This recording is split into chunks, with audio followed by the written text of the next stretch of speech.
Bonjour. Aujourd'hui, on est le 20 mai et cette date, pour beaucoup en Chine, c'est pas juste une date comme ça. C'est devenu un peu comme une Saint-Valentin, mais numérique. Assez curieux, non? Ah oui, c'est fascinant comme phénomène. Et c'est justement de ça qu'on va parler aujourd'hui, ce fameux 520. D'où ça sort, comment c'est devenu si important pour dire je t'aime. On va creuser un peu ça. Allons-y. Alors, tout commence par un jeu de sons, en fait.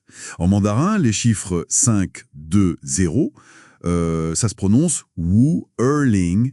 C'est ça. Et si on le dit vite, ça sonne vraiment proche de Wo Ai Ni. Qui veut dire je t'aime? Exactement. Une petite astuce phonétique, quoi. Né sur Internet, peut-être même, on dit à l'époque, des pagers dans les années 90, quand on utilisait des codes chiffrés. Oui, c'est tout à fait ça. Et ce qui est assez fou, c'est de voir comment ce truc, qui était au début un peu un jargon d'initié, un code entre jeunes peut-être, Oui. est devenu un vrai phénomène culturel. Le 20 mai, maintenant, c'est une explosion sur les réseaux sociaux, des déclarations d'amour partout, des photos, des vidéos. C'est très, très visible.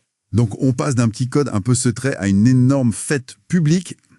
Mais est-ce que ça reste juste virtuel sur les écrans? Ah non, pas du tout. L'impact, il est bien réel, bien concret. C'est devenu une date, mais hyper populaire pour se marier. Ah oui. Oui, un exemple qui m'a marqué, à Zhengzhou, là, en 2024, ils ont eu 2364 couples qui se sont inscrits pour se marier en une seule journée. Waouh. 2300, c'est énorme. C'est énorme. Les mairies ont même dû adapter leurs procédures, simplifier les choses pour gérer cet afflux, c'est dire. C'est quand même incroyable qu'un jeu de mots numérique finisse par influencer les registres d'état civil. Et les villes elles-mêmes, elles jouent le jeu. Carrément. À Changsha, par exemple, ils ont carrément créé une rue thématique de 520 mètres de long, avec des marchés de nuit, des illuminations. Sympa. Voilà, c'est la ville qui se met aux couleurs du 520. Et à Chengdu, ils ont même organisé des mariages collectifs. Avec une dimension solidaire en plus, on demandait aux couples de faire des dons.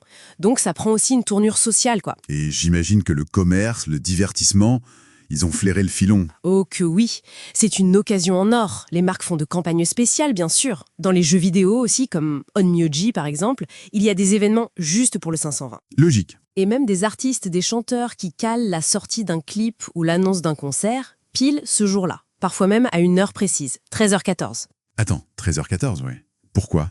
Alors ça fait 5-2-0, 1-30, 1-14. Le 13-14, ça sonne comme I, Sheng, Ishe, Ishi, qui veut dire pour toute la vie ou pour toujours. Ah d'accord. Donc je t'aime pour toujours.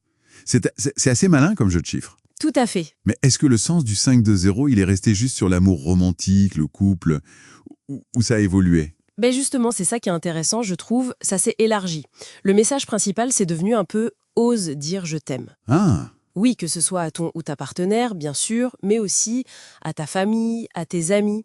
Et on voit même apparaître l'idée de l'appliquer à soi-même, l'amour de soi. donc l'expression des sentiments devient plus diverse. Et les façons de fêter ça, du coup, elles suivent? Oui, ça peut être très simple, Un message sincère, ça compte beaucoup. Un petit cadeau qui a du sens, un livre, une bougie parfumée. Tiens, une carte écrite à la main, ça revient pas mal, c'est apprécié à l'ère numérique. Ou des fleurs, classiquement. Le geste compte plus que la valeur, peut-être. C'est l'idée, oui. Et puis on voit des interprétations beaucoup plus larges, parfois même poétiques. Un projet écolo de plantation de roses dans le désert qui est vu comme une lettre d'amour à la terre. Original? Ou une fusée lancée un 20 mai qualifiée de lettre d'amour cosmique. Il y a même des campagnes dans les médias qui vont lier l'amour familial à l'amour de la patrie en utilisant cette date. Bien sûr, comme pour toutes les fêtes qui deviennent très populaires, il doit y avoir des débats, non? Sur le côté commercial, peut-être? La pression d'acheter des cadeaux? Exactement. C'est le revers de la médaille, on en parle. L'aspect commercial est parfois critiqué, cette obligation ressentie de dépenser, d'offrir quelque chose. Oui, j'ai lu cette anecdote d'une étudiante qui revendait les bouquets qu'elle avait reçus parce qu'elle en avait trop. C'est assez parlant. Voilà, ça pose la question de la standardisation, peut-être, de l'expression des sentiments. Est-ce que ça perd en spontanéité quand ça devient si ritualisé, si commercial? C'est une bonne question. Bon, en tout cas, pour résumer, ce 520, c'est clairement plus qu'un simple code. C'est un mélange assez fascinant de jeux de langue, de culture Internet, d'émotions, de commerce aussi, oui, et de traditions qui se réinventent. C'est très, très dans l'air du temps, quoi. Tout à fait. Et ça nous laisse avec une interrogation, je trouve, pour la suite. Comment est-ce que ces nouveaux langages qui naissent comme ça du numérique, ces phénomènes culturels un peu spontanés, comment vont-ils continuer à façonner notre manière d'exprimer et de vivre des sentiments aussi fondamentaux que l'amour, sous toutes ses formes d'ailleurs? C'est une belle question pour finir. De quoi réfléchir. Et voilà, c'est la fin de cet épisode du Plus de faits divers sur la chaîne Plus de français. Merci d'être resté jusqu'au bout. Si ça vous a plu, pensez à mettre un petit like, à vous abonner et à partager avec quelqu'un qui pourrait kiffer le sujet. Vous pouvez aussi soutenir la chaîne si vous en avez envie, ça aide beaucoup. Et dites-nous en commentaire, qu'est-ce que vous en avez pensé? Même un mot, on lit tout. À la prochaine.